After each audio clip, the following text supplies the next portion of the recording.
السلام علیکم ورحمۃ اللہ وبرکاتہ۔ محترم ناظرین کرام، آج رمضان المبارک کی 27 تاریخ ہے اور ملک میں 31 مئی تک کے لیے لاک ڈاؤن کا اعلان ہو چکا ہے۔ اسی دوران ہمیں عید الفطر کی نماز ادا کرنی ہے۔ اگر 29 روزہ ہوتا ہے تو عید الفطر کی نماز انشاءاللہ 24 مئی کو ادا کی جائے گی، اور اگر 30 روزے مکمل ہوتے ہیں تو عید الفطر کی نماز 25 مئی کو ادا کی جائے گی انشاءاللہ۔ اسی دوران ملک کے مختلف حصوں اور گوشوں سے مختلف احباب اور متعلقین کے فون آ رہے ہیں کہ لاک ڈاؤن کے دوران عید الفطر کی نماز کس طرح ادا کی جائے گی۔ تو مسئلہ سن لیجئے۔ عید الفطر کی نماز کے وہی شرائط ہیں جو جمعے کی نماز کے شرائط ہیں۔ فرق صرف اتنا ہے کہ جمعے کی نماز میں خطبہ واجب ہے اور جمعے کا خطبہ جمعے کی نماز سے قبل ہے، اور عید الفطر کی نماز میں خطبہ سنت ہے، اور عید الفطر کا خطبہ عید الفطر کی نماز کے بعد دی جاتی ہے۔ بقیہ وہی شرائط ہیں جو جمعے کی نماز کے شرائط ہیں۔ اس وقت ملک میں لاک ڈاؤن کے دوران مساجد میں امام کے علاوہ 3 مقتدی مل کر کے جمعے کی نماز ادا کرتے ہیں۔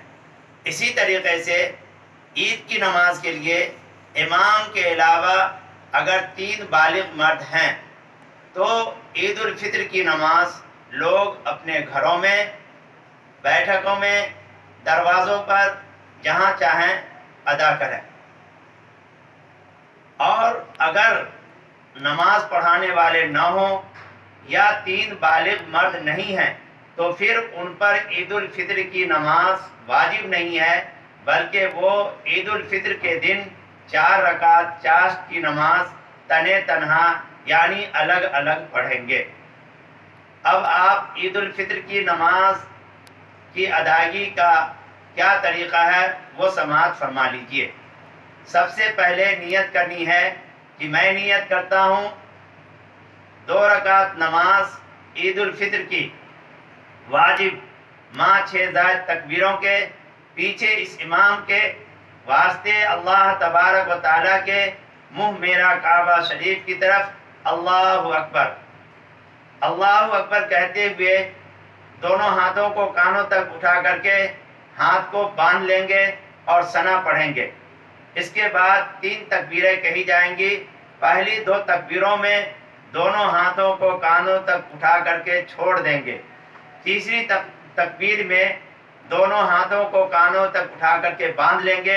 اس کے بعد سورہ فاتحہ پڑھیں گے، اور جو سورہ یاد ہے اسے پڑھیں گے، اور اسے پڑھ کر کے بقیہ نمازیں جس طریقے سے پڑھتے ہیں اس طریقے سے 1 رکعت نماز مکمل کریں گے۔ دوسری رکعت کے لیے جب کھڑے ہوں گے تو سورہ فاتحہ پڑھیں گے۔ سورہ فاتحہ پڑھنے کے بعد جو سورہ یاد ہو وہ سورہ پڑھیں گے۔ اس کے بعد 4 تکبیریں کہی جائیں گی۔ پہلی 3 تکبیروں میں دونوں ہاتھوں کو کانوں تک اٹھا کر کے چھوڑ دیں گے۔ چوتھی تکبیر میں بغیر ہاتھ اٹھائے ہوئے رکوع میں جائیں گے، اور اس طریقے سے یہ رکعت بھی مکمل کریں گے۔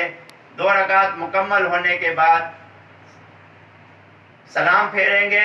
سلام پھیرنے کے بعد اپنے لیے، ملک کے لیے، ملت کے لیے اللہ تبارک و تعالیٰ سے تضرع و گریہ زاری کے ساتھ دعا کریں کہ اللہ تبارک و تعالیٰ پوری دنیا سے اور خاص طور سے ہمارے ملک ہندوستان سے اس کرونا وائرس کو دور کرے اور ملک میں امن و شانتی اور محبت و بھائی چارگی کے فضا کو عام کرے۔ اس کے بعد عید الفطر کا خطبہ دیا جائے گا۔ عید الفطر کا خطبہ سنت ہے اور اس کا سننا واجب ہے۔ خطبے کے بعد آپ اپنے گھروں میں رہیں اور لاک ڈاؤن کا پورا اہتمام کریں، سوشل ڈسٹینسنگ کا خیال رکھیں، اور اپنے گھروں سے ہی ایک دوسرے کو عید الفطر کی نماز کی مبارکبادی دیں۔ والسلام وما علینا الا البلاغ۔